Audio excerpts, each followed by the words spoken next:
Hop, on est bon. 3, 2, 1. Vincent. Hello. Merci beaucoup d'être venu.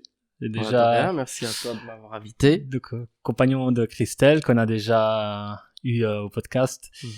Et donc voilà, ça me faisait très plaisir de t'avoir ici parce que t'es quelqu'un comme Christelle qui a beaucoup d'intérêt, qui approfondit beaucoup de choses qui m'intéressent moi aussi et dont j'aimerais bien discuter aujourd'hui. Donc j'ai mis ici la géométrie sacrée, tout ce qui est nature, écosystème, protection de la nature, énergie nouvelle, les plantes, méditation, pranayama et la méthode du froid de Wim Hof.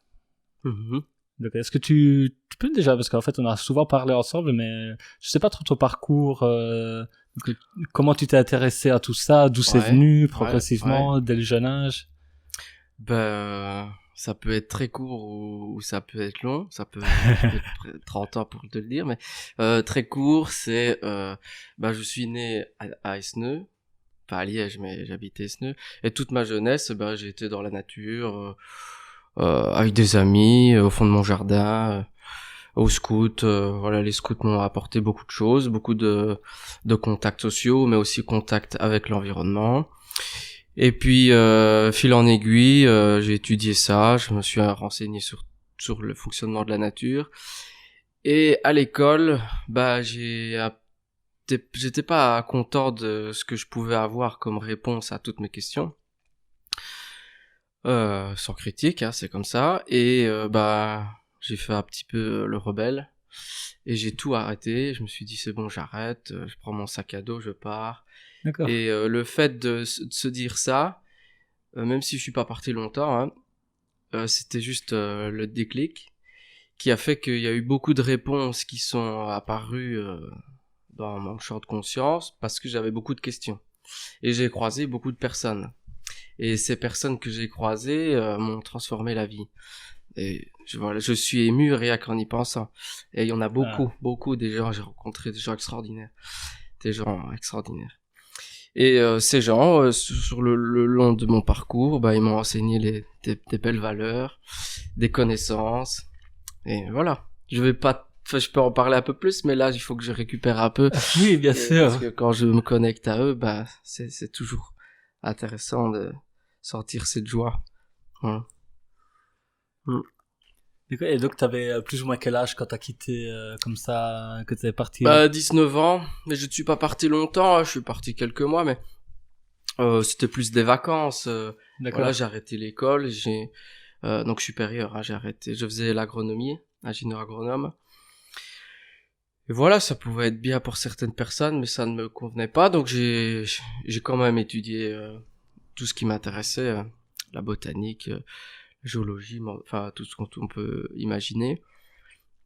Et alors, de fil en aiguille, comme je m'intéressais aussi à être en harmonie avec le milieu, c'est-à-dire ne pas polluer le milieu, donc on étudie comment il fonctionne, et puis après, on regarde l'interaction qu'on a avec ce milieu.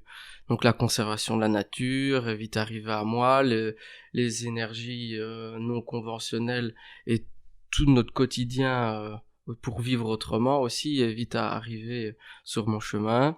Et tous les gens que j'ai rencontrés m'ont apporté énormément de nouvelles visions du monde, parce que mon point de vue, je pourrais le résumer après à différents plans, différents niveaux, mais c'est vraiment que on interagit tout le temps. Je sais plus ce que je voulais dire, mais c'est pas grave, on interagit tout le temps avec ce milieu et on influence les autres et les autres nous influencent.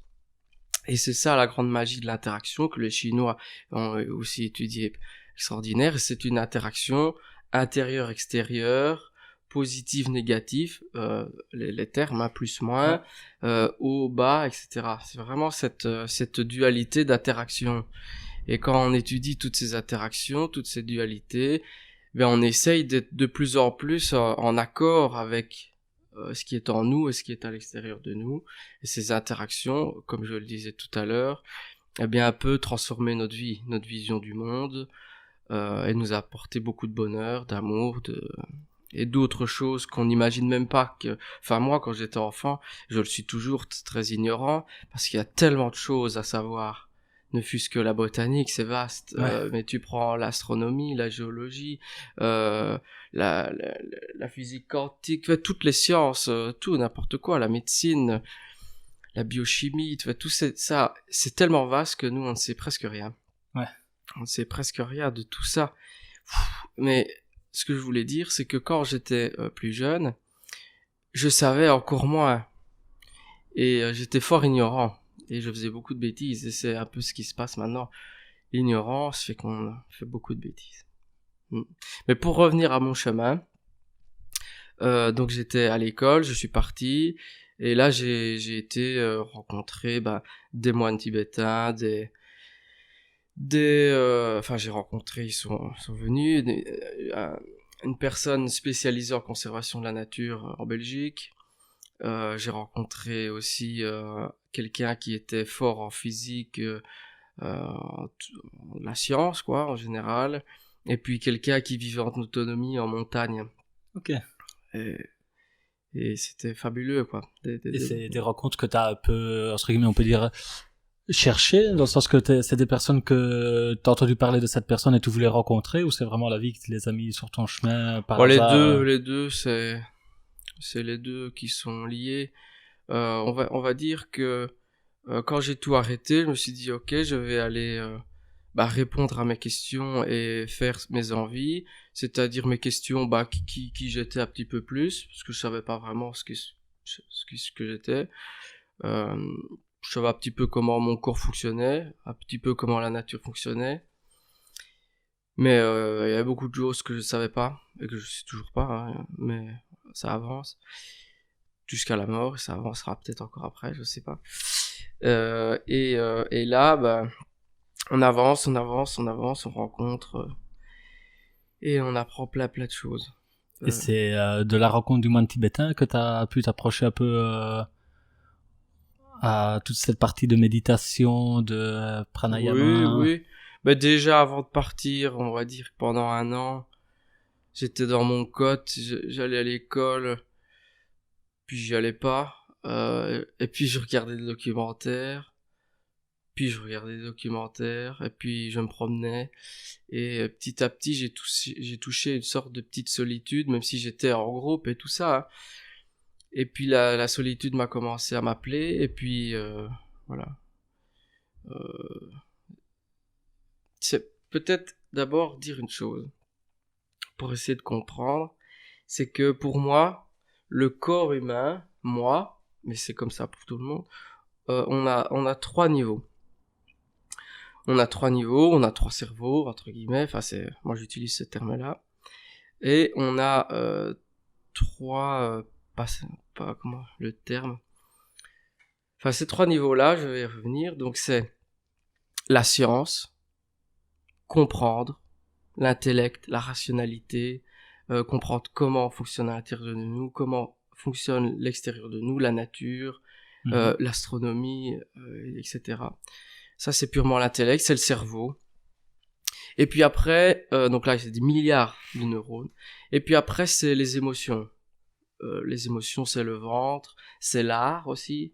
Donc, l'art, c'est une capacité de mettre nos émotions en mouvement, et la géométrie sacrée, comme tu as parlé, est une forme d'art aussi, et on utilise la compréhension de l'intellect aussi, et on utilise le sacré. C'est le 3e pilier ou marche, on appelle ça comme on veut, qui est le cœur. Donc pour terminer, l'intestin, là, ce sont des millions de neurones à l'équivalent de cerveau d'un chien, quoi. Les émotions, l'art, et puis après le cœur, le sacré, des milliers de neurones. Il y en a peut-être moins, mais celui qui influence le plus, on parlera peut-être après, du cœur. Et ce cœur, c'est l'amour, c'est la joie, c'est la paix, c'est l'harmonie, c'est l'éthique, c'est la justice, il y a quelque chose de plus grand qui nous dépasse, l'absolu, la grâce, cette profonde grâce. Et quand on lit ces 3-là, qui est la compréhension des choses, l'émotion que ça nous apporte et mettre des mots sur nos émotions ou mettre des choses sur nos émotions, faire de la musique, se promener.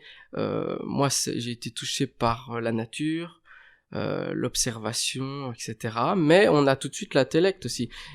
Aussi, comprendre une chose, c'est que je parle beaucoup, non? Ça va? Non, c'est bien, c'est bien, c'est intéressant. C'est que ces trois piliers-là ne sont pas séparés pour que tout fonctionne bien. C'est mon point de vue. Je ne dis pas que j'ai raison, mais moi, je suis arrivé à cette conclusion-là assez rapidement. C'est que nous avons besoin de ça. La compréhension des choses. Nous avons besoin de l'éthique, de l'amour, de la paix. Tout à fait. Nous avons besoin d'émotions. Nous sommes des êtres d'émotions. La joie, la tristesse, et pas les cacher, tu vois. Quand tu me parles de ça, c'est vrai que, encore une fois, en programmation neurolinguistique, on parle à chaque fois aussi de trois, donc les processus intérieurs, tout ce qui est réflexion et tout, les états internes, donc comme tu dis, le ventre, etc. Et le comportement externe, donc tout ce qui est plus corporel, etc. Et c'est vrai que dès qu'une partie ne va pas bien, ben le tout va mal. L'ensemble est lié, ouais. Et on peut intervenir du coup, même si on a un problème, quelqu'un qui a des problèmes qui réfléchit trop, qui est bloqué sur ben on peut agir sur le corps. Donc c'est ça. On dit va promener, regarde le ciel, regarde vers le haut, regarde le ciel, balade-toi, va dans la nature, et ça a tout de suite un état là et dans le ventre. Inversement, si quelqu'un est mal physiquement, ben faire de la psychothérapie plutôt qu'aller rechercher de la méditation, des émotions et tout dans les états internes peut aider le corps à aller mieux. Ouais, et donc je retrouve beaucoup de ça. Le sport, la nutrition, parce que la nutrition va influencer la biochimie, le sport, le mouvement, la compréhension des choses, l'intellectualisation, le silence, l'intériorité, la grâce, des moments de joie, le rire, enfin toute notre vie en fait, tout est conditionné par tout ça. Et ce que j'ai insisté tout à l'heure, c'est que ce n'est pas séparé. Et dans notre quotidien, on a séparé ces choses-là.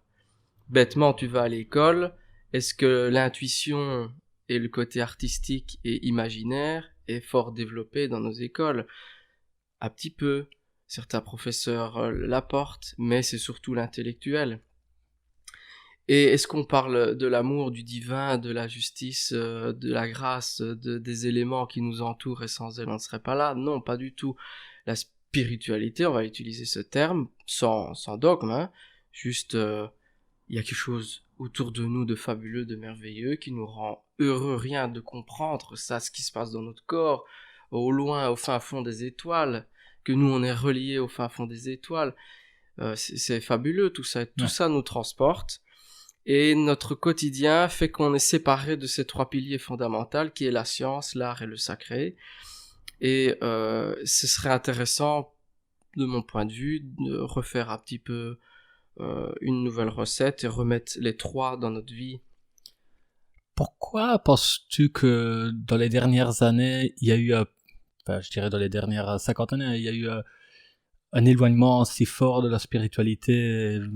Ça remonte déjà depuis plus longtemps, mais c'était des prémices en plusieurs milliers d'années où on a commencé à comprendre la matière, matérialiser les choses, et puis là, suivant les continents évidemment, ici on est en Europe, le continent européen a commencé à de plus en plus, même si la religion était là, etc.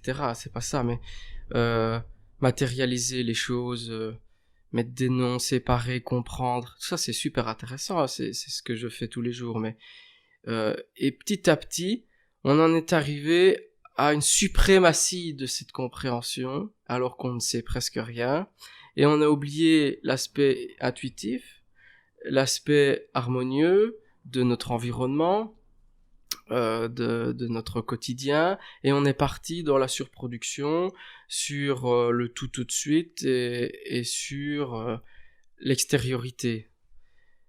Et c'est important aussi, et je pense que je serais content de réentendre cet enregistrement dans quelques années, parce que je vais dire une chose, c'est que je suis content de tout ce qui se passe dans le monde. Je suis content qu'on détruise la nature, je suis content qu'il y ait des tristesses et des maladies partout sur la planète, parce que il nous faut des symptômes très forts pour pouvoir changer la conscience, changer le comportement, changer la vision. Et hélas, c'est triste à dire, beaucoup de gens n'ont pas besoin de ça. Mais beaucoup de gens ont besoin de ça pour se réémerveiller, pour se réapproprier leur vie. Non, je ne veux plus ça. Je veux ça. La nature, je la détruis. Si je la détruis, je vais me détruire.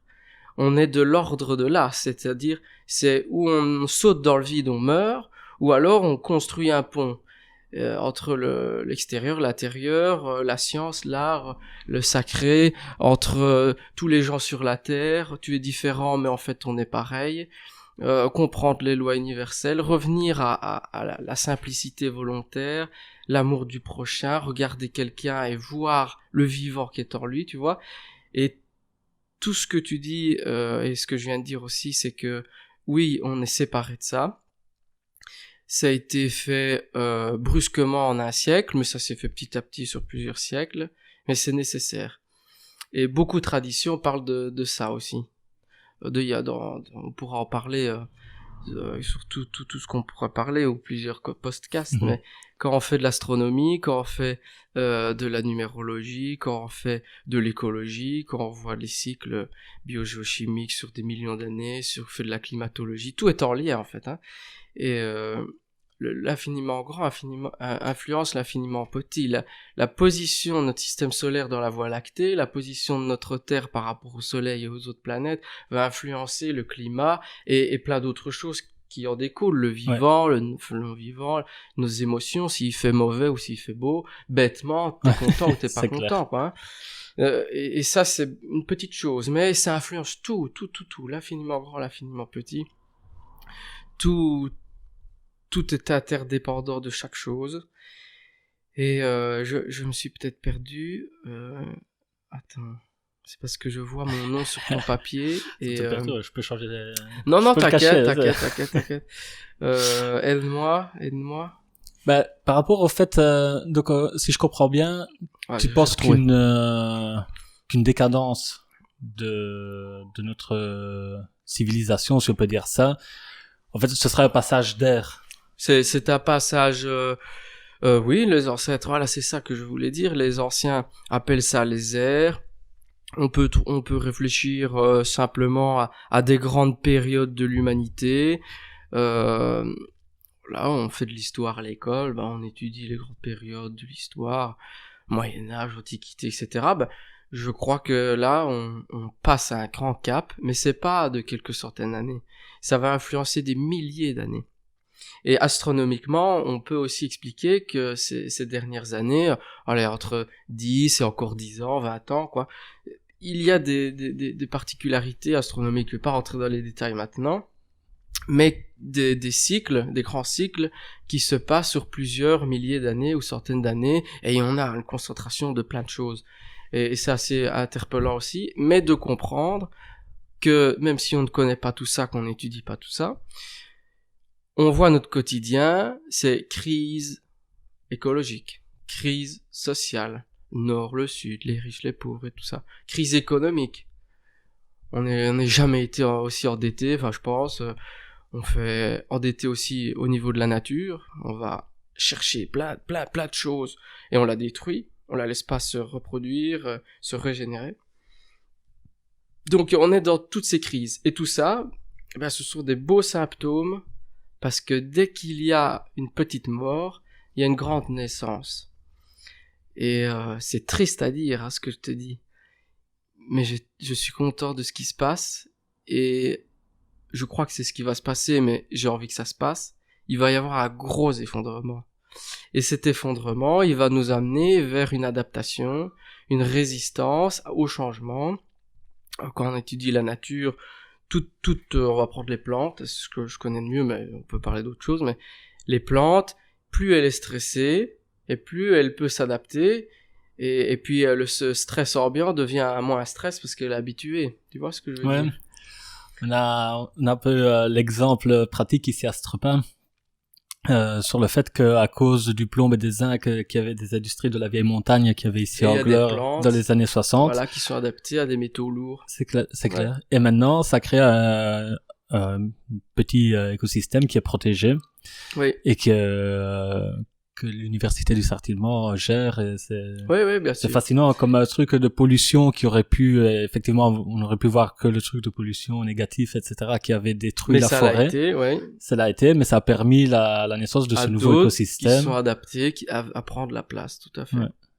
Oui, et ça nous met en parenthèse, parce qu'on en parlera tout à l'heure, le stress corporel au froid. Parce que on va s'habituer à un stress. Ce stress va faire qu'on va avoir une meilleure adaptivité à l'environnement, au froid, mais aussi au stress en tout général. Hein. Et puis on va s'adapter, et là on va être en meilleure santé, en meilleure forme.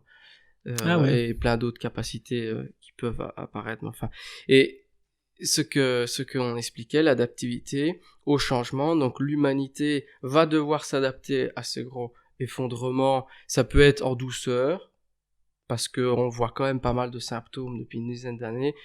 Il y avait des pionniers, hein, mais là on sent quand même si je suis né dans le guidon tous les jours et que je vois que ça pousse de partout, même le greenwashing est un beau symptôme. Hein. Je n'ai pas de TV, mais quand des fois je vois une publicité, que je vois qu'on te dit acheter la plus belle voiture verte, ça va aider limite la nature. Hein, ce sera comme planter un arbre, acheter une voiture bientôt si tu les écoutes. Ou à la banque ou n'importe quoi. Eh bien, beaucoup de gens rigolent de ça et critiquent, mais je trouve que même si je suis pas pour, c'est un symptôme. Que on tend vers bientôt un grand changement. Et ce changement, je vais le vivre, tu vas le vivre, ou on ne va pas le vivre, et ce sera plus tard. Quoi qu'il en soit, ça va arriver. Ce grand changement, ça peut polaire, ce que je dis là, mais on s'effondre, ou on s'adapte. On s'effondre et une partie s'adapte. Ou tout le monde s'effondre, ou il y a plusieurs chemins. Il y a plusieurs chemins, mais en tout cas, moi, ma conviction profonde, et que je pense que Christelle et quelques de mes amis sont vraiment convaincus de ça, c'est que le futur sera beau et merveilleux, mais c'est comme une graine, ou comme un papillon, ou comme toute métamorphose, un symbole de la métamorphose, eh bien, il y a une mort, une petite mort, et une transformation de l'état initial en un autre état. Ouais. Et ça fait mal, parce que la coquille, elle se casse, ça se déchire, on meurt, on sera plus qui on a été, on sera autre chose. Ouais. Donc, c'est ça, ouais. Je vais juste couper le son. Ouais. Ça va. Bah moi je vais boire un petit coup. N'hésite pas à me couper, parce que en fait il y a une chose qu'il fallait que tu me dises, c'est si tu veux que je parle d'un sujet, il faut que je me prépare. Et comme ici on n'a pas de sujet, ça va dans tous les sens. Mais je peux être très rigoureux, un peu plus concret. Ouais. Et précis. Voilà, j'ai fait l'erreur du débutant, car j'en suis un d'ailleurs, de pas couper le son de mon GSM qui est jamais allumé en plus. Mais voilà, ça fait partie des imprévus du. Ouais, peut-être que moi j'ai pas fini non plus. J'ai pas coupé, mais personne me sonne, donc ça va. La solitude dont on parlait tout à l'heure, tu vois, c'est ça. Ouais. D'accord, donc tu m'as touché un petit mot à propos du stress qu'on peut amener sur le corps à travers le froid, que ça produit donc une adaptation. Donc je pense que tu mentionnais notamment la méthode de Wim Hof à laquelle tu t'es intéressé. Oui, ou des pratiques ancestrales, des sommets de l'Himalaya, hein, parce que Wim Hof, il a pas vraiment inventé des trucs, mais c'est vrai que il a rendu célèbre. Il a rendu célèbre et il a assemblé des techniques. Et voilà, c'est très très très bien. Hein. Mais je veux dire, l'humanité n'a pas attendu Wim Hof pour faire ça. Ouais. Donc pour ceux qui connaissent pas Wim Hof, c'est un Hollandais qui est né à Sittard, j'ai vu, donc même pas trop loin, et qui a étudié les bienfaits du froid sur lui-même par l'expérimentation. Et j'ai vu qu'il a aussi pratiqué les pratiques tantriques du Tummo. Donc c'est aussi une pratique tibétaine, j'ai vu dont tu parlais. Et Donc en fait, dans les expériences, il a été étudié par des scientifiques de l'université de Maastricht et d'autres universités parce qu'ils comprenaient pas comment ils pouvaient résister à ces températures froides, Pendant la des peau heures. contre la glace, sans subir des conséquences. Et donc ils ont vu qu'il y a eu une réduction de l'inflammation par l'hyperventilation. Et l'autre truc qu'ils ont su avérer, parce qu'il y avait d'autres qui n'ont pas su prouver scientifiquement, mais les deux qui ont prouvé scientifiquement, c'est celle-là, et la suppression de endotoxines qu'ils avaient injectées dans lui et aussi dans ses D'abord, on a disciples. fait sur lui, et puis après, il a dit, je suis persuadé que je peux vous prouver que tout le monde est comme moi. Et il a pris, je sais plus, une quinzaine de personnes, et il l'a fait faire les exercices de respiration, de méditation, d'étirement, et évidemment le contact avec le froid intense. Et après, donc on leur a injecté, je crois que c'était influenza ou un truc comme ça, la grippe quoi. Et ils n'avaient rien, un petit peu mal de tête pendant 1 heure quoi. Est-ce que tu peux nous expliquer donc concrètement en quoi ça consiste déjà la méthode Tumo que tu m'as dit c'était celle que tu avais déjà approchée au départ, et puis comment tu t'es approché à Wim Hof et en quoi ça consiste exactement concrètement les exercices que tu pratiques pour pouvoir supporter ça. Oui, humblement, parce que je ne suis pas un maître du Tumo et je ne suis pas un maître Wim Hof non plus. Mais humblement, ce que je peux expliquer, c'est que tout d'abord, moi je l'approche un petit peu par l'intellect, toujours les 3 piliers là. L'intellect, donc comprendre que des techniques corporelles peuvent influencer notre biochimie. On va pas rentrer dans les détails, ça n'a pas d'intérêt maintenant, mais rien que ça, on a une influence biochimique sur nous. Alors comment ? Eh bien, par des techniques de respiration, par de la méditation concentration et certains étirements, enfin c'est très basique, hein. C'est une ou 2 positions, et voilà, des asanas on appelle ça, et donc ça c'est l'approche purement intellectuelle. Après on a l'approche purement émotionnelle qui va être les ressentis et ce qui va arriver. Alors quand on va rentrer dans le milieu froid, par exemple le ruisseau derrière chez moi, en hiver, il est bien froid, parce qu'il y a un bon courant, et quand il fait -5 dehors, on va dans l'eau froide, ou dans des bains glacés, on met des glaçons dans son bain, c'est faisable aussi. C'est moins bien que dans le ruisseau, mais voilà. Et là, on a tout ce qui ressort, quoi. Et ça, c'est intéressant aussi quand on amène des gens dans le froid, voir comment ils réagissent. Sans jugement, hein. Mais c'est pour extérioriser des choses. Il y en a qui pleurent, il y en a qui crient, il y en a qui rigolent, il y en a qui font pipi dessus. Enfin, il y en a qui sont très zen, ils intériorisent tout. Et ils veulent pas sortir le moindre chose, mais c'est bien aussi, hein. Tout est bien. Mais au fur et à mesure dont on est avec le froid, notre réaction change, hein. Et puis alors, la dernière part, c'est le cœur, là, comme je disais, essayer de trouver une grâce, de trouver un moment de paix dans ce vortex. Et on peut le trouver.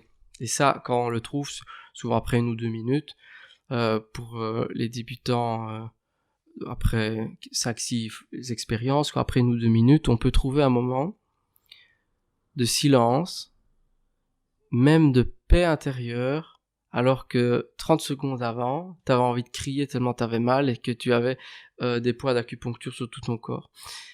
Et là, c'est un moment de grâce, d'ouverture aussi du cœur. Et puis on sort, on a la chaleur qui nous envahit aussi. Donc c'est assez intéressant. Et alors pour être un peu plus précis, comme tu m'as posé la question, on a des techniques de respiration. Alors il y a plein de techniques de respiration, vraiment plein, on n'imagine même pas. Mais on va pas faire un calcul, mais on va réfléchir à une chose. Alors pour respirer, dis-moi les différentes étapes de respiration quand tu respires. J'ai un peu triché parce que j'avais regardé, je m'étais renseigné avant de t'inviter un peu, mais donc j'avais vu que tu peux utiliser 4 parties du corps déjà, donc la thoracique, le diaphragme, Et t'avais deux autres, je pense, Ouais, au niveau des côtes. ouais, tu ouvres un peu enfin, moi, je ne mets pas des 4, 3 ou tout ça, mais ouais, t'as plusieurs zones, dans le corps. Ça, c'est pour bien l'ouverture de la cage thoracique. Mais quand tu respires, regarde, j'inspire, j'expire. Donc ça, déjà, on peut jouer sur ça. Sur l'inspire, lente ou rapide. On peut jouer sur l'expire. Oui, aussi, c'est par la bouche ou par le nez. Une narine ou l'autre, les deux narines, le nez, la bouche. Il y a plein de possibilités. Les oreilles, j'ai pas encore réussi, mais donc inspire, expire, rapide ou lent. Et ah oui, alors il y a 2 étapes. C'est j'inspire, je peux faire une rétention, donc c'est-à-dire avoir un temps d'arrêt quand j'ai respiré totalement, et je peux le faire ces temps d'arrêt poumon vide ou poumon plein. Quand j'inspire ou j'expire. Hein. Après, on fait une rétention. Donc là aussi, on peut avoir des variations. De rétention poumon vide, poumon plein. De rapidité ou lenteur. Nez, bouche. Gauche, droite. Et cela va varier selon l'objectif que tu t'es... Voilà. D'accord. Et l'air de rien, c'est incroyable ce qui se passe dans le corps quand les gens n'ont jamais fait ça. Ils ont des picotements partout dans le corps. Il y en a qui entendent des tambours, des vibrations. Il y a ce qu'on pourrait appeler une sorte de décorporation, c'est-à-dire, je n'explique pas, mais on va dire que c'est l'imaginaire qui t'envoie un petit peu, voilà, t'as des images, tu peux vivre des trucs simples, hein, c'est pas le feu d'artifice dans le cerveau, mais quand tu n'as jamais vécu ça et que tu es bien à l'écoute corporellement et mentalement, eh bien, il y a des choses intéressantes qui se passent. Ouais.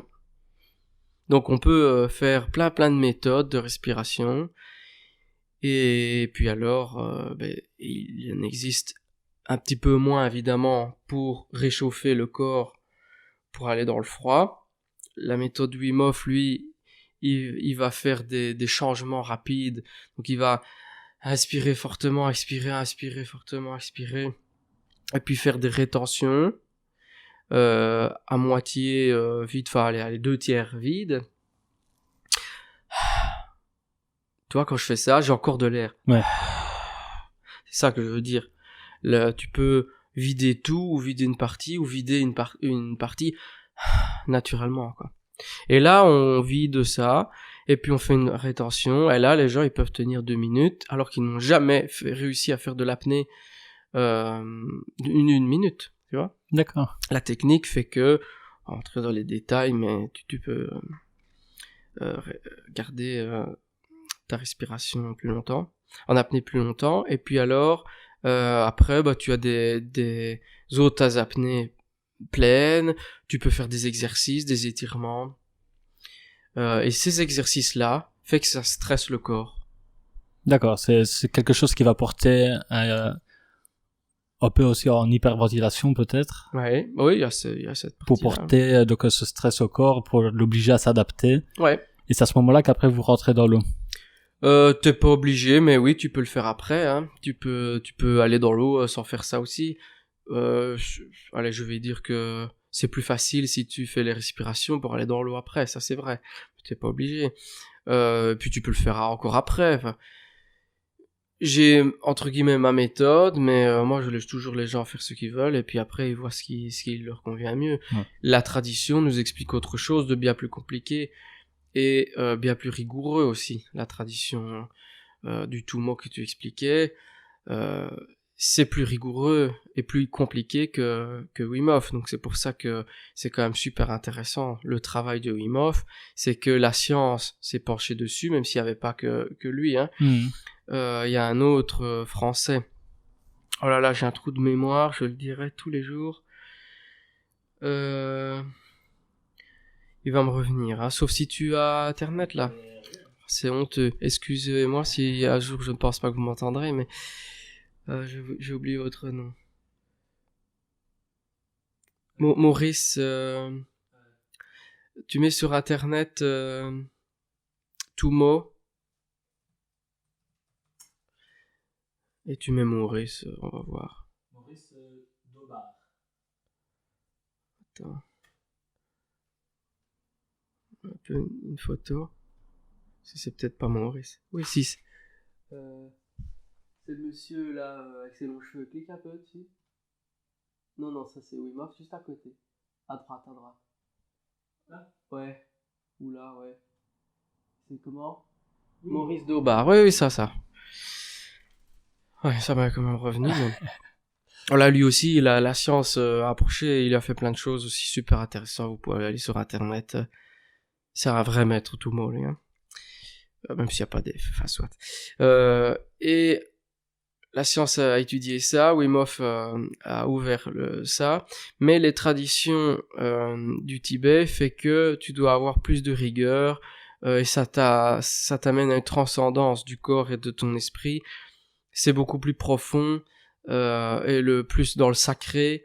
On amène cette dimension sacrée plus forte dans ces techniques-là. Des techniques de visualisation, de méditation profonde. C'est complexe, hein. Ouais, c'est complexe. Mais c'est autrement puissant. Mais ça nous amène à autre chose, à un autre but. Donc on va pas faire ça juste pour aller dans le froid, quoi. Tu pourrais. Tout est bien. Mais voilà. Qu'on peut dire que Wim Hof a un peu occidentalisé cette pratique, dans le sens, le bien-être, renforcer son système immunitaire. Il a amené beaucoup de choses pour l'européen. Voilà, ça, enlever, au niveau européen. Tout ce qui est inflammatoire, les symptômes inflammatoires. Les maladies. Et d'ailleurs, la cryothérapie, maintenant, est c'est communément utilisée par tous les sportifs de haut niveau. Le froid est fabuleux. Et à l'inverse, le chaud aussi, en fait, tout grand stress est fabuleux. Et là, on vit un grand stress. Je reviens à tout à l'heure, mais... L'humanité vit un très grand stress. Elle a les portefeuilles de beaucoup de gens aussi. D'autres pas, là, ils sont bien, mais... gros stress. Ouais.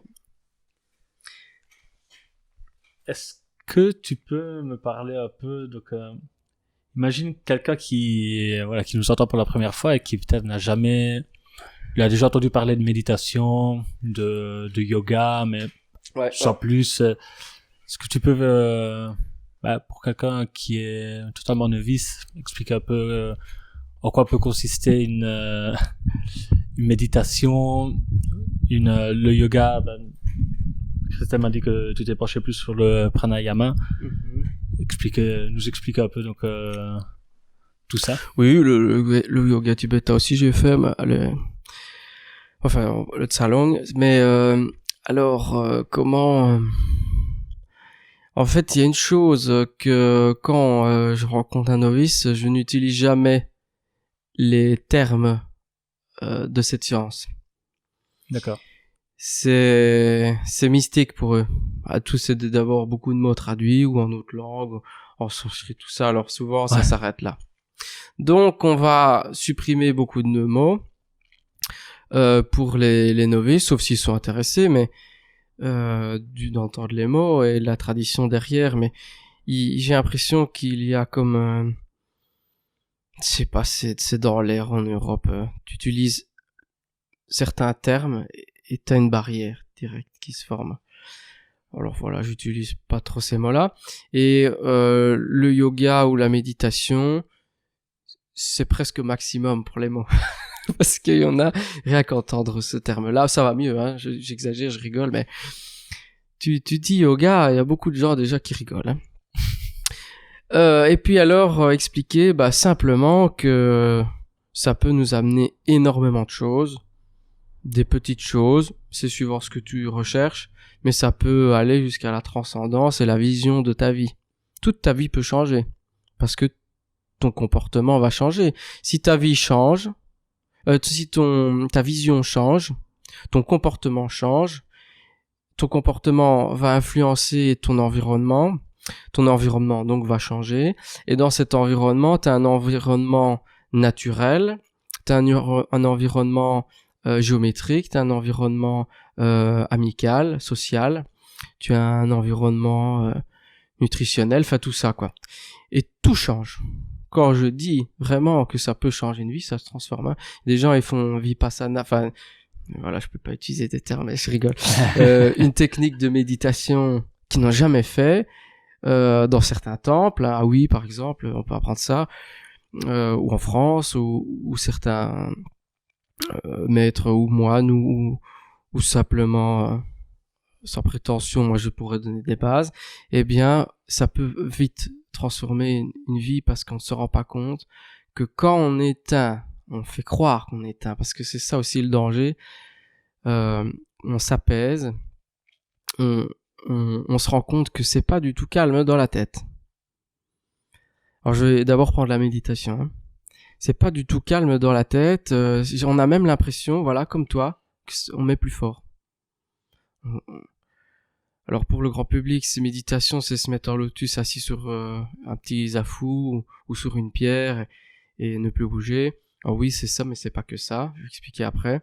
Mais ce que je veux dire, c'est que si on s'assied, qu'on ferme les yeux ou pas, mais qu'on est dans le silence et qu'on s'écoute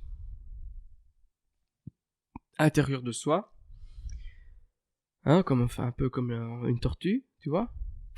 Ouais. On rentre dans sa carapace, retrait des sens et qu'on observe le cheminement des pensées. Pour certaines personnes, je dis pas beaucoup, mais ça peut devenir agressif. Parce qu'il y en a beaucoup.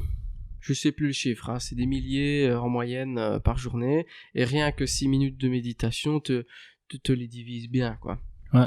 Donc c'est moins agressif quand tu les écoutes, et puis tu crées de l'espace entre tes pensées avec le temps. Mais je reviens à la base, c'est que ces pensées, hop, tu les mets plus fort, tu les observes. Et le but, pas ultime de la méditation, parce que je vais en parler après, le but, c'est d'observer ces pensées et de voir que simplement, plus on les observe, plus on recule. On s'éloigne. Et ce bruit, parce qu'il est là, on recule tellement qu'on l'entend comme bruit de fond. Mais des fois, on revient. Et il y a plein de techniques pour revenir. Voilà. Et alors, il y a une image que dans la tradition, enfin, moi, mon enseignant à Karmaling disait, c'est un peu comme des nuages, le soleil. Toi, le but, c'est le soleil, mais il y a des nuages qui passent devant. C'est pas grave, tu les observes, sans jugement, et tu reviens au soleil par après. Voilà. Et même quand le ciel est tout gris, intérieurement, ça part dans tous les sens, c'est pas grave, tu sais qu'au-dessus, il y a le soleil. Hein. D'accord. Mais c'est, voilà, observer, et c'est rien d'autre, la toute base, et c'est ce qu'on pourrait appeler la pleine présence, la pleine conscience. J'aime pas le terme pleine conscience, mais bon, c'est trop puissant, mais pleine présence, c'est trop puissant aussi pour mais on va dire, voilà, on vient à quelque chose de présent en nous, on l'observe. Et je dirais aussi aux gens que la méditation, c'est beaucoup plus qu'un terme où ça peut nous amener du bien-être. Voilà, il y a des chouettes scientifiques pour amener encore le cerveau, l'aspect logique et compréhension des choses. Beaucoup de gens ont étudié Mathieu Ricard ou d'autres gens ici à l'ULG aussi, hein, ils ont étudié ça. Intéressant de lire quelques bouquins sur le cerveau de Bouddha par exemple. C'est tout ce qui se passe quand on médite au niveau du cerveau. Ça a des aspects bénéfiques très puissants. Et pour l'Européen, c'est toujours bien aussi de parler de la science. Ouais. Donc c'est intéressant aussi. On a toujours besoin de cette justification rationnelle. Oui. Mais une chose, j'ai peut-être crié là. C'est parce que je viens de voir comme ça un éclair que je dois aussi expliquer. C'est que la nature, elle a un fonctionnement, une loi. Enfin, des lois, il y en a plein des lois. Des lois universelles, suivant les échelles, elles changent. Et dans les lois universelles, c'est basique, hein. Tu regardes par la fenêtre, tu vois le jour, la nuit, le soleil, les nuages, la pluie qui changent. Sur du long terme, tu vois les feuilles, tu vois pas de feuilles. Tu entends des oiseaux, tu ne les entends presque plus. Enfin, il y en a encore. Hein. Les insectes, etc. Tout change tout le temps. Ça, c'est vraiment une base, un pilier fondamental. Tout change tout le temps. Et la Terre, elle voyage tout le temps, elle bouge tout le temps. Ça voyage à des vitesses folles. Tout change tout le temps. Après, tout est, comme tout est changement, tout est en lien. Suivant la météo, la plante, elle va avoir des feuilles ou pas de feuilles. Suivant la météo, les insectes ou les animaux en tout genre, ou la voisine qui se fait dorer la pilule au soleil, eh bien, va s'adapter, va changer, parce que tout change, donc tout est en lien. Oh, ça, tu vois, c'est mon hibou. Ben, ça fera une anecdote encore. Les voilà. Imprévus du live. Voilà. C'est ma maman, désolé, je ne te décroche pas. Je suis occupé. Allez, non, je vais quand même décrocher. Je suis occupé, maman, je te retéléphone. Gros bisous. Oui, je t'ai bisous. Voilà. Donc, tout s'adapte. Ça va? Donc, changement, interaction. La chaîne alimentaire, par exemple, quand on étudie la nature, c'est basique, mais voilà, tout le monde connaît ça. Donc, changement, interaction, adaptation, tout s'adapte et tout évolue. C'est-à-dire que plus tu répètes un changement important, plus tu répètes une adaptation importante, plus tu inscris une mémoire. Cette mémoire fait que tu vas ou l'utiliser dans ton quotidien, ou tu la gardes et quand on aura besoin, tu l'utilises. Ça va ? Et cette mémoire, elle s'inscrit au niveau biochimique, dans l'ADN, etc. Et puis tu as toute une science là qui étudie tout ça, c'est super intéressant, mais ce sera pour un autre jour. L'épigénétique, c'est fabuleux aussi. Donc ça, ce sont les piliers. Ça va ? Tu sais juste voir si j'ai bien expliqué les 4 piliers. Tout change. Ok. Et puis tout est en lien. Tout s'adapte. Et tout évolue. Ok. Ça va ? Ça, c'est la nature. Ça fonctionne comme ça. Je résume loin. Nous, on fait partie de la nature. Donc, on fonctionne aussi comme ça. Donc, tout change tout le temps. Et je reviens à la méditation. Quand on observe nos pensées, ça n'arrête pas, hein, ça change tout le temps. Ça va ? À l'intérieur de nous, on a interagi. On a une interaction, on a une relation avec ce changement, nos pensées. Si tu as des pensées de tristesse, de malheur, qui ne te quittent pas, tu vas crisper ça en toi, parce que tu y penses, hein, tu interagis, tu t'adaptes à cette émotion, à cette pensée qui t'envahit, et puis après tu évolues. Donc tu te reposes des questions, est-ce que je dois changer de comportement pour avoir une autre pensée, un autre quotidien, etc. Eh bien, à la méditation, on va utiliser aussi les sciences de la nature pour avancer, en changeant, en s'adaptant, en interagissant et en évoluant. Et on va évoluer vers quoi ? Parce que c'est le but ultime de la méditation.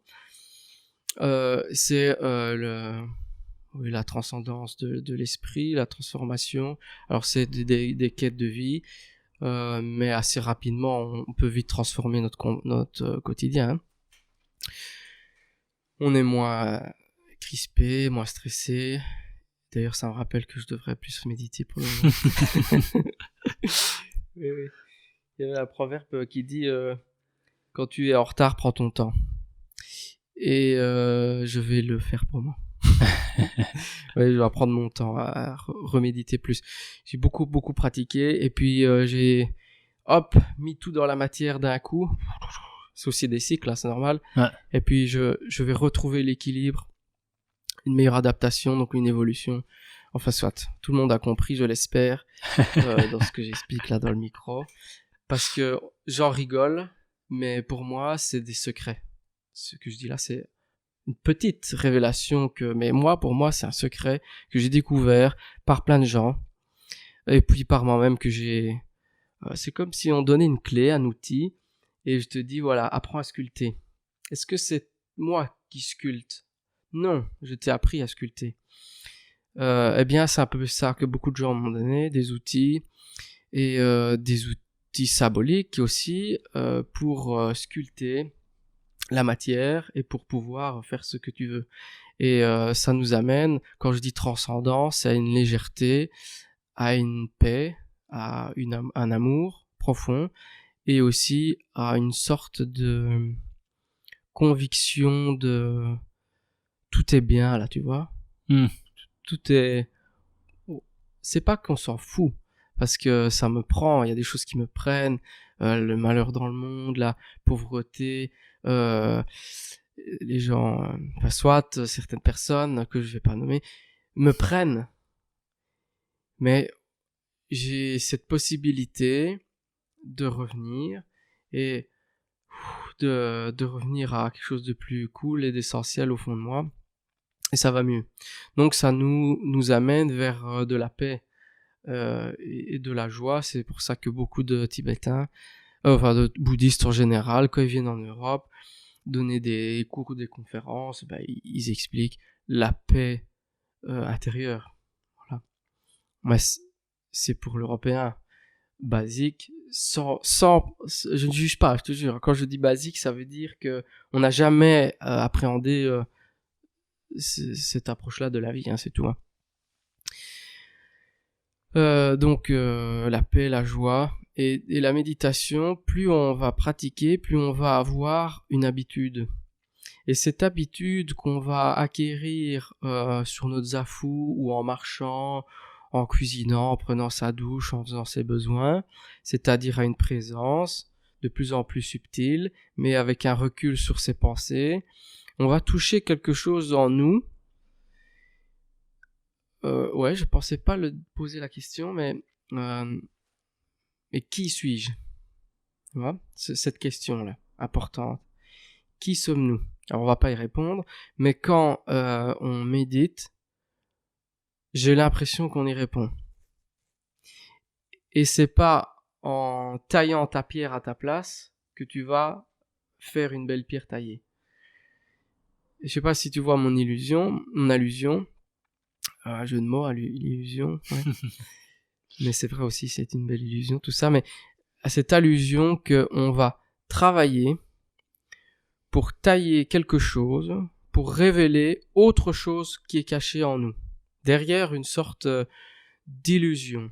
Et je fais quand même un pont, je sais que tu poses pas beaucoup de questions, je parle, mais je fais quand même un pont, c'est que quand on revient en arrière de tout à l'heure avec ce qui se passe dans le monde, et si on revient à ce que l'on parle sur la méditation, c'est-à-dire revenir à soi, au changement, pour aller vers une nouvelle humanité, tout ça, eh bien la méditation peut être un bel outil pour retirer la brume.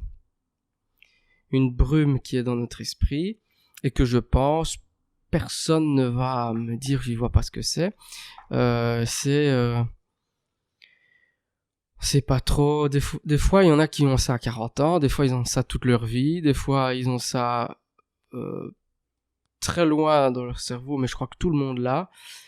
On se pose des questions, mais qu'est-ce que c'est que ce truc là? C'est quoi ce qui est autour de nous? Le pourquoi du comment, un jour on se pose ces questions-là.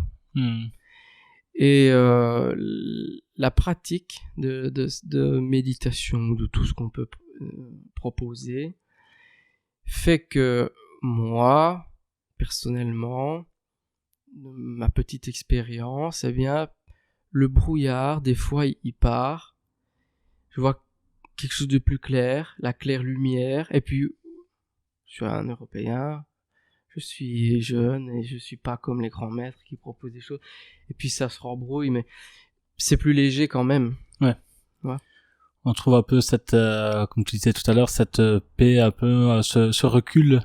Du recul, oui. Du recul sur tout ce qui t'entoure, sur les situations que peut-être il y a une semaine te semblaient stressantes, etc. C'est un peu comme quand, je pense que on pourrait faire une allusion à quand t'es adolescent. Et tu te souviens que t'aimes bien cette fille-là, mais tu sais pas si elle t'aime bien, tu vois, tout ce stress, ces angoisses. Et quand tu y repenses maintenant, tu te dis que j'étais bête, tu vois. On en faisait une montagne. Oui. Et je pense que peut-être la méditation, justement, peut aider à ça, de se dire, voilà, une fois que t'as médité, tu te dis, j'en faisais une montagne, j'en faisais quelque chose de si, En fait, non, Voilà. c'est juste... C'est tout à fait ça. Et la pratique de la méditation, voilà, pour quelqu'un qui n'a jamais pratiqué, si vous êtes stressé, que vous dormez pas bien, si vous voulez répondre à des questions métaphysiques, faites la révolution du coussin. C'est-à-dire Méditez. Ah, ok. Méditez. J'utilise un terme aussi d'un maître qui disait il y a une guerre silencieuse pour le moment. Pour lui, il est un peu plus âgé évidemment, mais il dit depuis les années 80. Il y a une guerre silencieuse et c'est la révolution du coussin. Ouais, enfin c'est comique. Et donc voilà, si quelqu'un il nous écoute, il se dit ah tiens, ça, j'essaierai bien. Voilà, Ouais. concrètement, qu'est-ce qu'il doit faire? Qu'est-ce qu'il doit faire? Ah ben il doit rentrer dans une secte, donner tous ses sous. S'il nous voit via Facebook, il va voir les publicités. Il y a 5 ans, je travaillais métro boulot dodo. Maintenant, je vis sur une île paradisiaque. Oui, c'est ça. Non, c'est très simple. C'est très très simple. Écrire dans son agenda. D'ailleurs, faut que je le fasse. Écrire quelque part, que ce soit visuel, dans les toilettes ou quoi. Ben, prends du temps pour toi, ou il est l'heure de te rencontrer, ou t'as un rendez-vous avec toi-même, ou prends 5 minutes et assieds-toi dehors, regarde les oiseaux, regarde la fleur qui pousse. Parce qu'on n'a pas parlé de, allez, on va dire 50% de qui je suis, c'est la nature, et la nature peut transcender aussi et nous amener à des états méditatifs. Bon, j'en ai pas parlé. Mais ça peut être une belle approche aussi, la nature. Il y a une belle tendance qui s'appelle bain de forêt ou marche méditative. Pour les personnes qui n'ont jamais fait ça, ça peut être intéressant. Si les gens ont la chance d'avoir un beau jardin, ils se mettent une chaise dehors et regardent l'arbre.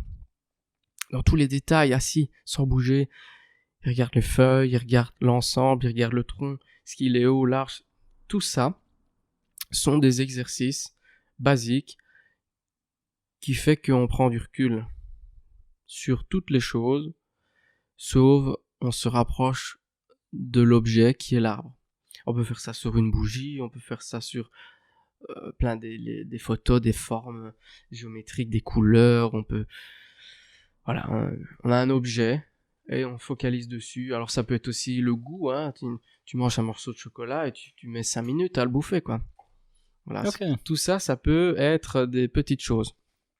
Alors ça, vous allez rire, mais un exercice très facile que tout le monde fait et que je suis sûr que ça prend au moins 2 minutes, tous les jours, il y en a qui le font plus, c'est faire caca. Et ben, quand vous faites caca, ne prenez pas de smartphone, ne prenez pas de revue, respirez 3 grandes bouffées sur les toilettes, peut-être mieux dehors avant de rentrer dans les toilettes.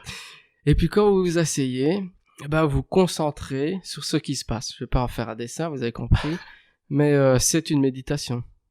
Ouais. Et vous allez voir que vous allez sortir des toilettes, vous êtes plus léger d'abord, mais aussi vous avez pris quelques secondes ou quelques minutes, j'espère pas des heures, mais pour vous retrouver. Ouais. Et ça c'est basique. Après, on faut faire ça tous les jours pendant une dizaine de jours, et puis on peut passer une étape. Moi j'aime la douceur, on peut faire ça plus trash, hein. Tu vas dans un temple pendant 6 jours, tu ne parles pas, et t'as des heures et des heures et des heures de méditation, et beaucoup sont vite lassés, quoi. Ouais. Mais d'autres beaucoup aussi, je ne mets pas de chiffres, hein, c'est beaucoup, c'est vaste, hein. Peuvent prendre et transformer en un stage, hein. Donc ça dépend des gens, ça dépend de plein de choses, on peut le voir, un petit peu leur fonctionnement, Christelle pour faire ça, ou moi, enfin voilà, on peut voir comment les gens le rapprochent. Des gens, ils savent pas qu'ils méditent, mais ils sont poids lourds, ils roulent, ils n'écoutent pas de musique, ou ils écoutent de la musique, et ils sont focus, et ça se libère, et alors là, il peut être inspiré, il peut avoir d'autres images. Quand un musicien fait ça, un artiste, et ça nous amène aux 3 piliers de tout à l'heure, tu vois. Le sacré, l'émotionnel, etc. Donc il y a plein de choses qu'on pourrait faire pour commencer, pour appréhender la méditation, et puis démystifier les choses, s'inscrire à des cours ou écouter sur internet, même si c'est un outil, il faut pas focaliser là-dessus, mais c'est un bel outil. C'est méditation guidée, les hypnoses, des choses comme ça. Ça peut être chouette. Ça peut être aussi des belles approches. J'ai envie de dire, pour un Européen, c'est intéressant aussi, parce qu'on a une guidance derrière soi qui peut nous aider. On va mettre un lien. Oui, il y a plusieurs choses, hein. Voilà. Et retour à soi, c'est la respiration. Et là, je fais le lien aussi avec ce qu'on a dit tout à l'heure. Tout change, et en nous, tout change tout le temps. Ben oui, parce que si ton cœur ne changeait pas, boum, boum, hein, ben tu mourrais. Si ta cage thoracique, tes poumons ne changeaient pas, inspire, expire, tu mourrais. Donc revenir à soi par la pratique de l'écoute du cœur ou la respiration. Souvent on utilise la respiration, les deux sont importants, séparément ou ensemble. Enfin, il y a plein de choses, il y a tellement de techniques que c'est incroyable. Il y a une bible de la méditation, c'est presque chaque page, c'est des techniques différentes, quoi. Ah ouais. Ça peut être intéressant, voilà, de se dire, j'ai fait sur mon téléphone, à telle heure, il sonne, je me prends 5 minutes, et je respire profondément. Du bas, puis on essaye de gonfler. Il y a des techniques, je vais pas parler de ça maintenant, mais on peut gonfler. On peut même faire un cri, tu vois, de relaxation, comme ça. Et on fait ça 5 minutes. Un peu la tête qui tourne, tout ça, mais c'est pas grave. Ou si c'est trop, on fait moins, mais laissez-vous guider parce que vous avez envie, mais prenez le temps de respirer. Moi, je le fais assez souvent, un petit peu des petites minutes et tout ça, mais ce n'est plus la même chose que méditer 2 heures. Mais c'est important. Alors, entre guillemets, je me sauve pour le moment, je fais ça quand je conduis, quand je suis aux toilettes, quand je suis sous ma douche et tout ça, même si ça va dans tous les sens parce que j'ai des projets partout, mais la méditation profonde, assise, ritualisée, parce qu'il y a différentes marches pour aller vers ce qu'on peut appeler le samadhi. Ça peut aider toutes les petites choses, et puis alors on va plus loin et on fait des choses plus profondes, plus grandes, et ça peut vraiment aider beaucoup de gens, pour ne pas dire tout le monde, mais il y en a qui ont besoin peut-être de faire plus de mouvements au début avant de faire ça. C'est trop fort, c'est violent, hein. Ça peut être violent, hein. T'imagines des gens qui ont des mauvaises pensées toute la journée, ou alors des frustrations, ou alors comment on appelle ça, de rancune, ou des trucs comme ça. Dans la tête, ça n'arrête pas. Ouais. Donc si tu mets pause sur tout ça, et que tu écoutes toutes les phrases des gens qui t'ont insulté, ou qui t'ont dit des choses, ou il y a des gens qui font ça toute la journée, ils répètent comme des mantras. Oh, celui-là il est mauvais, oh, celui-là il est... Mais ils se rendent même plus compte, hein. Ouais. On a un peu cette tendance à se victimiser, et de conséquence c'est pauvre de moi, tu sais pas ce qu'il m'a dit celui-là, et puis tu fais raconter à Vincent, tu fais raconter à Christelle, on est un peu tous comme ça. Ouais. Et donc ils vont passer toute leur journée à raconter à tout le monde le bête truc qui s'est passé en se victimisant au lieu que de se prendre en main. Et on en revient toujours. J'ai l'impression qu'à chaque podcast, on revient sur cet argument. c'est quelque chose qui m'est tellement cher. C'est de être l'acteur de la vie. Ouais, c'est ça que tu veux dire, que dans tous les podcasts. Et d'arrêter de croire qu'être une victime fait que tu sois intéressant, fait que tu sois... Ou que ça va aller mieux. oh pauvre de toi, non, il faut arrêter, ça n'aide personne cette réaction. Ouais, Ça, il y a des cas extrêmes évidemment, mais ouais. je te parle vraiment de ceux qui se plaignent pour rien, qui essayent de chercher l'attention de l'autre en se victimisant alors qu'il y en a pas besoin. Alors que Ouais. Et on revient à la nature, tout change tout le temps. Toutes les pensées changent tout le temps, donc tu peux changer le changement. Un peu comme une image d'un potager.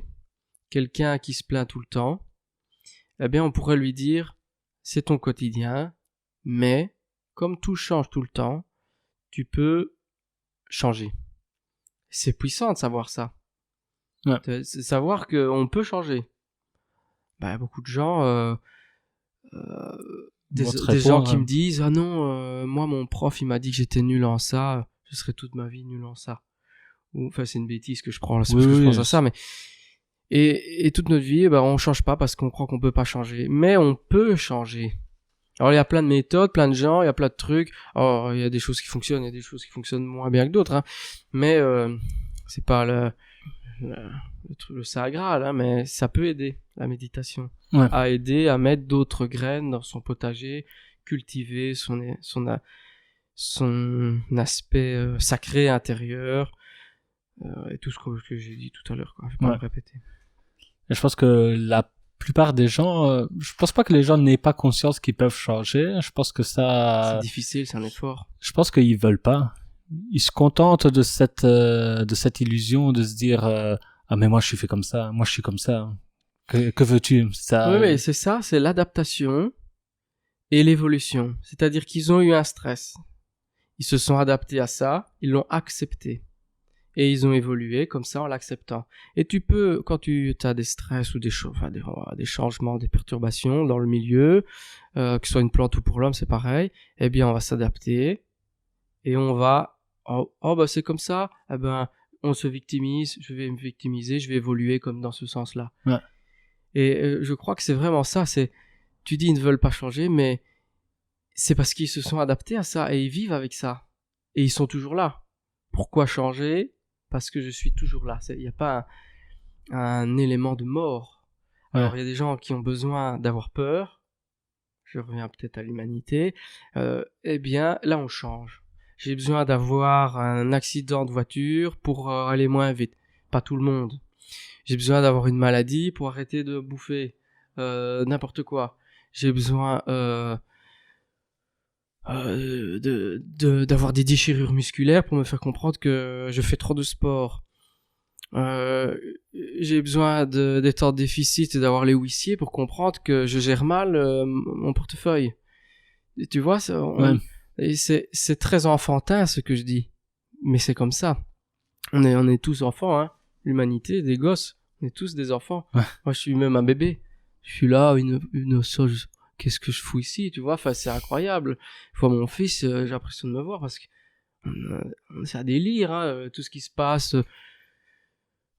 C'est fou, tout ce qui se passe. Même tu regardes un arbre, tu regardes les étoiles, waouh, c'est quoi ce truc? Ben, c'est ça. Et avoir le pouvoir de s'émerveiller comme un enfant quand il voit pour la première fois le ciel, quand il regarde la première fois la neige ou la mer, ou avoir cette capacité, c'est l'émerveillement. Et ça, c'est le sacré qui nous amène à ça. Ouais. Et j'ai peur qu'on entende des jugements, mais par exemple, une religion va amener un aspect sacré dans quelque chose de plus grand, qu'on lui donne, voilà, tout est dans tes mains. Mais on remercie quand même et on rend grâce et tout ça, ça nous amène quand même un terrain de grâce en nous, mais cadenassé un petit peu. Mais c'est pas cadenassé, je veux pas qu'on prenne mal ce que je veux dire, mais si on fait de la recherche du sacré par soi-même, pour soi-même, c'est plus puissant, c'est ça que je veux dire. Mais on peut utiliser les outils des religions, etc., mais ne jamais se fermer. C'est pour ça que j'utilise le mot cadenas, parce que c'est un peu comme réduire l'aspect infini. Ne pas s'arrêter au dogme, peut-être on peut dire ça. Oui, c'est ça. Je pense que la religion, comme tu as dit, c'est un bon outil. Je retrouve beaucoup de choses, par exemple dans la division de la Trinité dont tu as parlé. Intellectuel, émotionnel et le cœur. Je retrouve fort la trinité catholique ou chrétienne plutôt. Dans toutes les religions. Dans le corps, l'âme, l'esprit. Ouais. Et t'as ça dans toutes les religions. Oui, j'ai oublié de le dire. Ouais, c'est avec le corps, l'âme, l'esprit. Ouais. Oui, c'est la même chose en gros. Tout se relie à ça. Les grandes traditions. Moi, j'ai un petit peu étudié aussi humblement.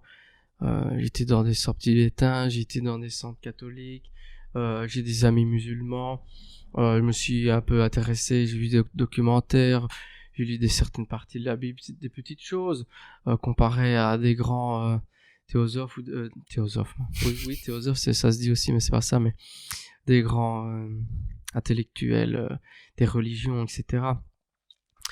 Mais oui, humblement, on peut chercher des outils partout dans notre quotidien, en regardant un oiseau qui passe, en lisant la Torah, en regardant les étoiles la nuit, en mangeant, hein, tu peux atteindre la transcendance, c'est-à-dire l'extase, la joie et la non-dualité, c'est-à-dire ne plus comprendre la limite de notre corps. C'est possible d'atteindre ça. Comment dire, parce qu'il n'y a pas de mot pour décrire ça, zéro, quoi, ou tout. Ouais. Néant, mais c'est tout aussi. Enfin, on peut toucher ça. Il y a des gens, ils sont là-dedans, tout le temps. C'est très rare, mais il y en a, j'en suis convaincu. On a rencontré qui sont assez souvent dans ça, et c'est très impressionnant ce qu'ils dégagent. Ouais. Parce que comme tu dis, au final, vu on interagit toujours avec quelqu'un d'autre, même sans le vouloir. Toujours. Comme tu dis. On interagit. Là, on a respiré, je sais pas, j'invente 180 fois le même air. C'est passé en toi, c'est passé en moi. Ce que j'ai recraché, c'est dans ton corps. Ce que t'as recraché, c'est dans le mien. C'est assez dégueulasse dit comme ça, mais. On interagit tout le temps. Les plantes qui sont là, je sais pas s'ils les voient, je pense que oui. Voilà, elles créent des choses, on les assimile. Tu as mis de l'eau du robinet. Cette eau-là, elle était dans un nuage peut-être avant. Avant, elle était sur l'Everest. Et maintenant, ces substances-là, puis dans mon corps, tout est intriqué. Ouais, on fait partie du tout. Du tout. Et c'est vrai que quand on arrive, pas seulement, mais juste en y réfléchissant, sans forcément en faire une méditation profonde, quand on arrive à avoir cette conscience et sentir cette unité, c'est l'unité, l'absolu. Et alors, si je peux rebondir sur la géométrie sacrée, c'est que quand on observe la nature, quand on observe notre fonctionnement à nous, quand on observe les étoiles, on a vraiment des lois universelles qui sont là. Et en Antiquité, par exemple, ces lois universelles, elles étaient reprises dans le quadrivium, donc c'est les 4 sciences, mais qui étaient aussi de l'art et qui étaient aussi du sacré. Et les 3 piliers étaient là aussi. C'est les nombres, la science des nombres, la géométrie, la science de la géométrie, la musique et l'astronomie. Et dans ces 4 piliers-là, tu ajoutes l'aspect sacré, et tu ajoutes l'aspect intellectuel et l'aspect intuitif et émotionnel. Et en étudiant ça, d'ailleurs, ça harmonise les 2 hémisphères, tu vois, intellectuel, mais aussi créatif, imaginaire, etc. Et ces 4 piliers, la géométrie, les nombres, l'astronomie, la musique et tout ça, fait que ça peut nous apporter plein de choses et plein de réponses aussi, et de ressentis. Ça aiguise les sens. C'est des outils super puissants, des outils millénaires, hein. C'est dans toutes les traditions et les religions aussi, on va parler de ça tout à l'heure, elles ont ces pratiques. Et la géométrie sacrée est une base, des 4 piliers là, qui est la géométrie, mais dans la géométrie tu as les nombres, et dans la géométrie tu as la fréquence, donc tu as la musique, et dans la géométrie tu as aussi les astres, parce que quand tu observes les dessins que les planètes font, elles forment aussi pentagones, hexagones.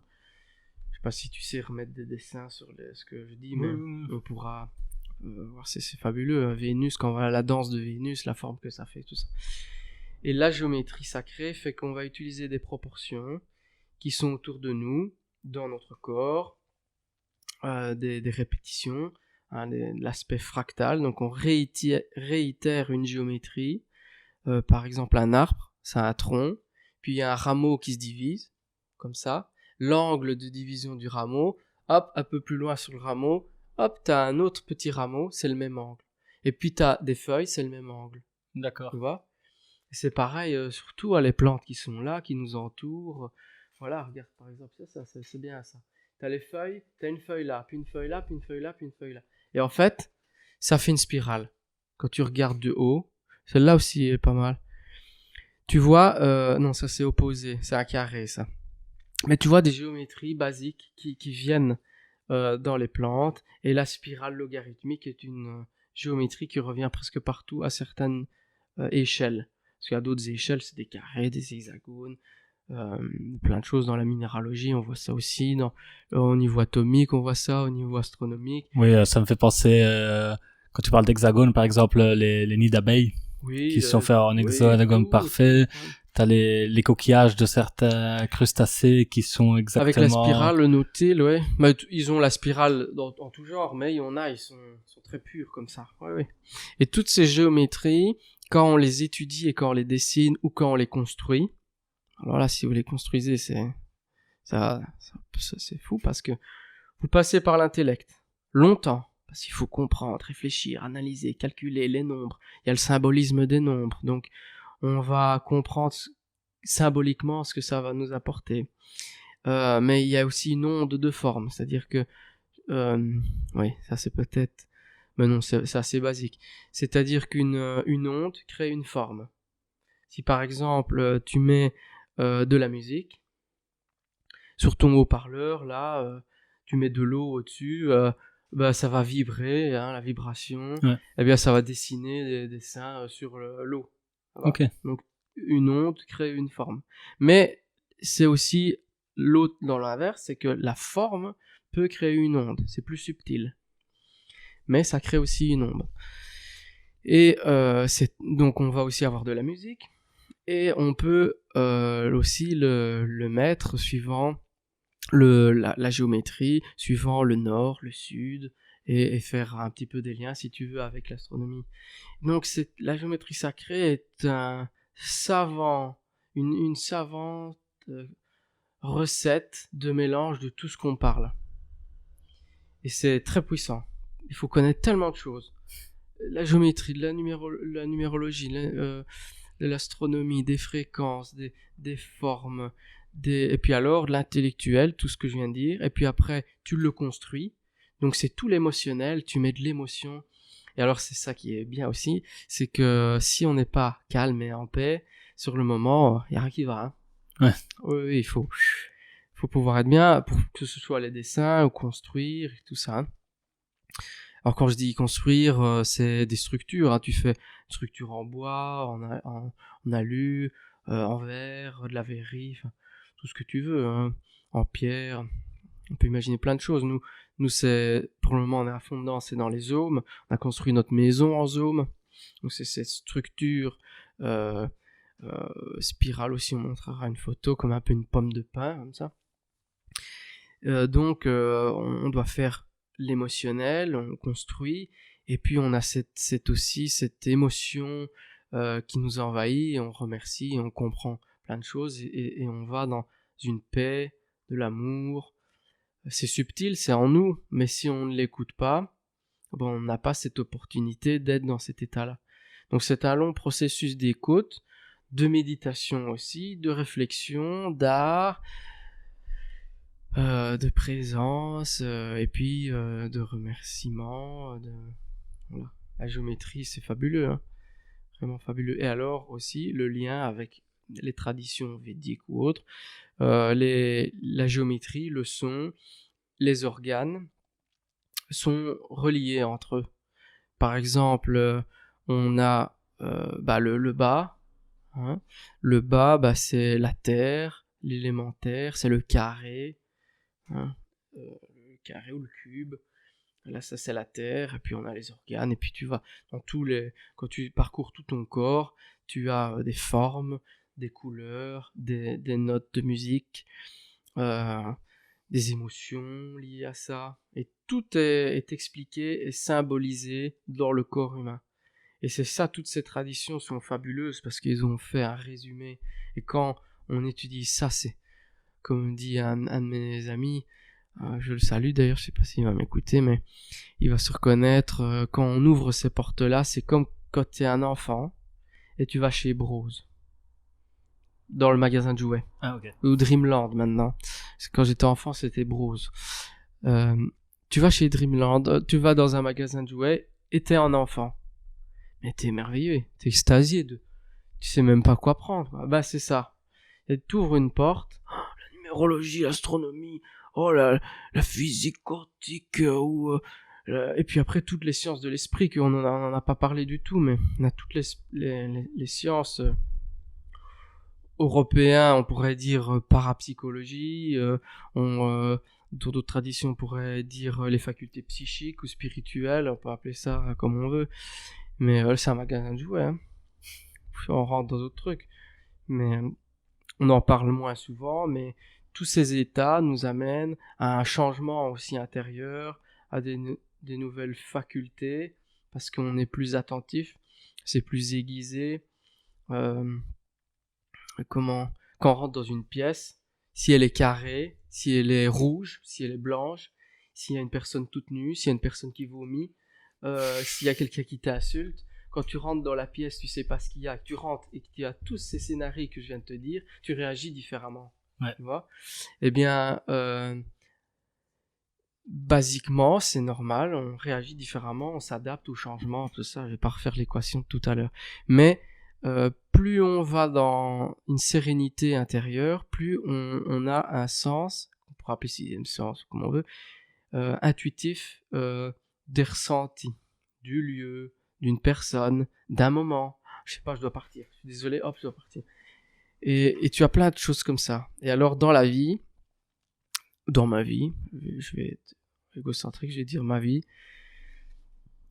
plus j'ai été attentif à ça, et plus j'avais l'impression, ça peut être une maladie mentale que j'ai, hein, que je dois mais que on me proposait en fait des choses, la vie, hein, la grande vie ou la nature, on appelle ça comme on veut, l'absolu me proposait des possibilités de chemins différents. Tu veux ça ? Bah tiens, tu peux faire ça. Et c'est là limite c'est servi sur un plateau d'argent. Mais il faut oser le prendre, il faut oser rêver et il faut oser assumer tout ce que les conséquences de ce choix de changement. Parce que je prends quelqu'un que je connais bien, peut-être que je peux pas citer, qui a fait des études de médecine, elle a bientôt fini. Eh bien, elle se doutait pas, quand elle avait 18 ans, tout ce qui allait se passer. Tout le choix qu'elle allait faire, ce changement, tout le choix qu'elle avait pris, a l'influence de son futur. L'évolution. Ouais. Son adaptation future, qui allait encore changer son évolution et son épigénétique et son changement de tout dans le quotidien. Ben, un choix peut tout transformer. Tout, Ouais. ça peut tout transformer, c'est fabuleux. Enfin voilà. C'est puissant ce que tu dis.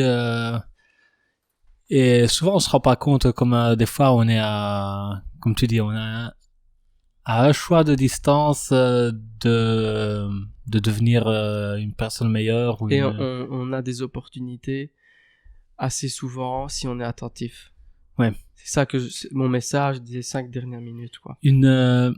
Un petit exemple tout bête, c'est comme quand tu cherches une maison à acheter ou à louer. Ouais. Et ben, c'est à ce moment-là que tu réalises qu'en fait, il y en a énormément, parce que dès que tu vois un panneau à louer, même si c'est pas dans le quartier où tu cherches, mais tu passes devant la voiture, tu dis, ils vendent, ils louent ici aussi. Et tu dis, en fait, il y a des maisons à louer à vendre partout. Ouais. Et une fois que t'as plus besoin de chercher parce que t'as trouvé. Tu les vois plus. Tu te rends plus compte. Et c'est juste quand tu fais attention encore, tu dis, tiens, ou tu vas acheter une nouvelle voiture. Par exemple, je voulais un utilitaire. Je voyais tous les utilitaires qui passaient à côté de moi quand j'étais à pied, en voiture ou à la télé, quoi. Enfin, je voyais des utilitaires partout. Je me dis, mais il y a que ça, en fait. Il y a des utilitaires partout. Donc, c'est un petit peu le même chose. Si on est attentif et qu'on se pose des questions et qu'on est attentif à recevoir une sorte de réponse intérieure, mais c'est extérieur aussi, je sais pas trop comment dire. Ouais, il a des réponses partout. Ouais. Et je reviens à par quoi tu m'as commencé tout à l'heure ma question, comment je suis arrivé à ça, à donner des cours sur la nature, à m'intéresser à tout ce qu'on vient de dire. Eh bien, c'est que on rencontre des gens, on est attentif, on se pose des questions, on a des réponses, on rencontre des gens, on est attentif, on se pose des questions. Et il y a toujours un moment de réflexion, il y a toujours un moment d'action, il y a toujours un moment d'attente, de patience, mais d'être toujours focus. Et il y a toujours des moments aussi de joie et de gratitude parce que, entre guillemets, on est récompensé, ou je sais pas ce qu'on pourrait dire, même si c'est pas une récompense, on était gentil, la vie est gentille avec nous, mais même si c'est un peu ça, l'action-réaction en écologie, ou karma pour les hindous, enfin voilà. On attire des choses que l'on souhaite, et plus on fait des choses qu'on a envie pour les autres, ou pour nous, ou pour la nature, plus on attire ça, et c'est une chaîne, une boucle comme ça, un peu comme un vortex, mais qui grandit. Un peu comme la spirale logarithmique, là. Ouais. Là, on met une graine, et puis ça grandit. Comme les plantes, là, les feuilles, ça grandit en spirale. Ça grandit, ça grandit, ça grandit. Et c'est pour ça que j'ai dit peut-être qu'à la fin de ma vie, ça va peut-être encore grandir. Ah bah ouais, je te le souhaite en tout cas. Ouais, c'est surprenant. C'est bien parti. Ouais. Je sais pas si tu as des questions sur... Parce que là, on a un peu parlé de tout. C'est déjà bien, hein, mais... C'est super, c'est difficile de te tenir canalisé. Ah oui, non, je t'ai dit. C'est pour ça que si tu me dis, on doit parler de ça, je prends mon panier et je mets ça dans mon panier et je viens parler que de ça. D'accord. Si tu me dis on fait une interview mais qu'on parle de tout, bah ça part dans tous les sens, quoi. Et c'est même difficile pour moi.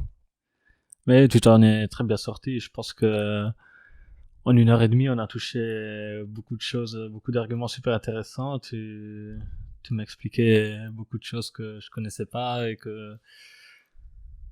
et c'est beau. Je trouve que tu transmets cette joie de vivre, tu transmets cet émerveillement dont tu as parlé, tu le transmets dans tes mots, quand tu gesticules, et ça fait chaud au cœur, c'est beau. C'est pas si ça transmet de la bonne des bonnes vibrations. Mais ouais. Je suis très ému de parler de tout ça parce que avant de terminer, je voulais vraiment remercier tout le monde. Tout le monde. je vais pleurer, mais tout le monde, les gens gentils, les gens méchants, les gens qui m'aident, les gens, tout le monde. Tout ce qui se passe, c'est grâce aux autres, en fait. Dans ma vie, hein. Oui. C'est fabuleux. Et mes ancêtres aussi, parce que sans eux, je ne serais pas là. Et tous les éléments qui m'entourent. Et alors, je simplifie les éléments, comme nos ancêtres. On prend la terre, l'eau, le feu, l'air, puis quelque chose de plus subtil qui est l'éther. Et pour remercier l'univers matériel, je dis ça, tu vois. Je remercie tous les éléments. Et puis je remercie la matière, mais peut-être qu'il y a autre chose. Moi, je pense à des trucs, mais je remercie aussi l'invisible. Et en étant dans un état de grâce, tous les jours avoir des petits moments comme ça. C'est beau ce qui vient de se passer là. Alors, je me retiens à l'émotion parce que j'ai envie de pleurer et c'est pas mal. Mais je me retiens quand même pour pas pleurer, mais c'est important aussi. Et alors toute la journée, moment de détente, moment d'intellectuel, moment émotionnel, moment sacré, et on tourne comme ça. Et alors, les trois centres intéressants que je viens de dire, ou les trois organes, ou les trois cerveaux, on s'en fout, eh bien tout ça est nourri. Et pour le futur ou pour le présent qui va influencer le futur, c'est primordial de nourrir ça. La joie, la beauté, l'entraide, l'amour, l'adaptation à des changements, sortir de sa zone de confort, oser des choses. Voilà, j'ai jamais fait ça, je vais le faire. Je sais pas comment je vais le faire, je m'en fous. Ouais. On s'en fout. Les choses arrivent. Ouais, comme tu dis, oser se lancer dans des défis, dans des challenges, dans essayer des nouvelles expériences. Comme la phrase très très commune maintenant, mais quand même très puissante. Quoi, c'est la dernière fois que tu as fait quelque chose de nouveau dans ta vie? Ouais. Et c'est vrai que si on se force pas un peu de ça, on risque de tomber dans une routine et trouver un hobby. On ne s'adapte plus au changement, comme il n'y a plus de changement. Ouais. Donc on n'évolue plus. Et voilà. C'est vrai que c'est une philosophie très intéressante que j'avais jamais... Et pourtant, on l'étudie même dans le sport et tout ça. C'est le principe d'adaptation du muscle pour prendre de la masse musculaire, pour devenir plus fort. C'est de l'écologie. Mais un jour, on pourra refaire un autre. Je parlerai pendant une heure, que d'écologie. Ça transporte. C'est fabuleux, hein. Avec plaisir, on fera ça. Ouais, c'est fabuleux de comprendre les liens qu'il y a avec tout, quoi. Eh ben, Vincent, merci beaucoup. Pas de rien. C'était cool. Et alors, prochaine fois, invitation, mais avec arguments bien définis au préalable, comme ça. Ça va. Parfait. Et merci, Vince. Allez, bonne nuit à tous.